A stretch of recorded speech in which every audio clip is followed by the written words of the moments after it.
Hello, YouTube. Okay, so this is like kind of a strange story, but basically, I want to teach you and myself how to fix our eyesight.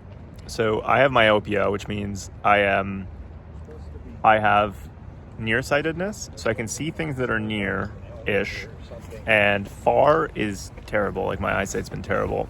It started in grade 5, and I remember I just couldn't see. I was getting headaches, and then they took me to the doctor, and I was laughing. I don't know why I was laughing, but anyways, I got glasses. I went to school, and then my teacher was like, "Oh, they look really good on you," which was very nice of her to boost my confidence as a 10-year-old. But it was just something strange that they gave me glasses that young, and I think it was just this lack of knowledge around why kids have glasses, what caused it. It is interesting that in like certain Inuit populations, people they don't have glasses, right? Populations where they're not indoors all the time, they're not reading as much. For a long time having glasses, now everybody has glasses. But back in the day, it was considered something that nerds had. And again, it's derogatory. You might think, well, that's kind of mean. Well, let's step back a bit and ask, well, why do all these nerds have glasses? Because they used to read. So their eyes would become weaker because they were focusing so much on nearness. So there's two ways to view this. Scientifically, it's because the actual eyeball changes shape. Like this is proven. So we're not going to go against that. But why does it change shape? So the go-to answer for everything that we don't know in modern societies, well, it's genetics. You're born with it. Okay. Can we think a little bit deeper than that? It's fascinating that when, I think in past populations, people didn't know the answer to lightning, they would say it's a god. So obviously genetics is real. So it's not like saying, oh, it's a god because you've never actually seen God or a godlike figure. You've seen genetics. We can prove it. You can see it under a microscope, the genes.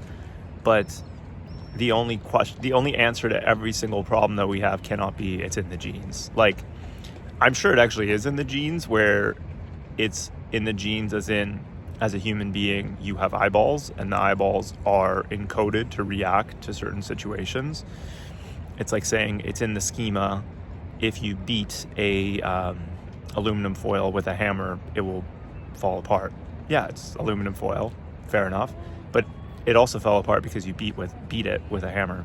So how much of that is naturally occurring and how much of it is because you beat it with a hammer? Like, if it's in the schema of the aluminum foil that after 5 years it will simply fall apart by itself without anything, like in a vacuum space, then it's in the schema.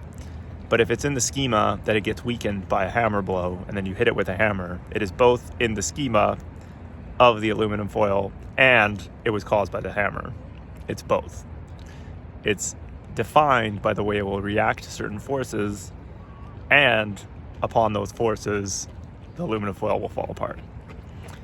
So with the eyes, it is defined that certain eyes in certain situations will degrade, but it's also the situations that force it to degrade. Like if you put that person in a different situation, will the eyes degrade?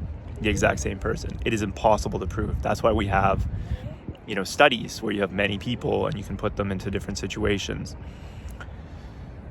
For a long time, the only people in society in general that had this type of eyesight problem were people who used to look at things very near. So maybe needle workers or like people who read a lot, they would need glasses. That's why they were sophisticated types, right? Who used to read a lot or write. Learned.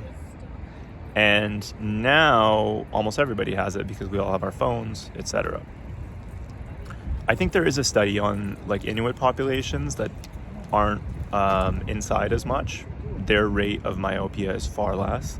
So you can do this across, you don't really have to get 1,000 people in a room and study them. You can also look at it in different populations. I mean, then some people would just say, oh, well, that's just genetics. So yeah, I don't think that's the case necessarily.